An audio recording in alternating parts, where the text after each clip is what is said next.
ইনকিলাব মঞ্চের মুখপাত্র ঢাকা ৮ আসনের স্বতন্ত্র সংসদ সদস্য প্রার্থী শরীফ ওসমান বিন হাদিকে গুলি করা সন্ত্রাসীদের শনাক্ত করেছে পুলিশ। যে কোনো সময় তাদের গ্রেপ্তার করা হতে পারে বলে জানিয়েছে ঢাকা মহানগর পুলিশের ডিএমপি কমিশনার শেখ মোহাম্মদ সাজ্জাদ আলী।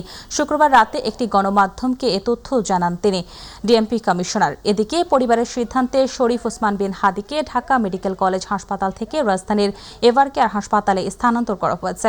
বর্তমানে তিনি সেখানে নিবিড় পরিচর্যা কেন্দ্রে চিকিৎসাধীন রয়েছেন।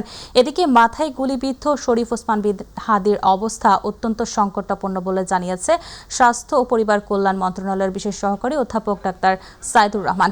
শুক্রবার রাত 9:30টার দিকে রাজধানীর এভারকেয়ার হাসপাতালে চিকিৎসাধীন হাদির শারীরিক অবস্থা পরিদর্শনে গিয়ে সাংবাদিকদের সঙ্গে আলাপকালে তিনি এসব তথ্য জানান। তিনি আরও জানান, রোগীকে এখন কৃত্রিম শ্বাস প্রশ্বাস দিয়ে বাঁচিয়ে রাখা হয়েছে। তবু একটুখানি আশার জায়গা আছে, রোগীর শরীরে এখনও সাইন অব লাইফ আছে। অপারেশনের সময় তার নিজের শ্বাস নেওয়ার কিছু প্রচেষ্টা দেখা গিয়েছে।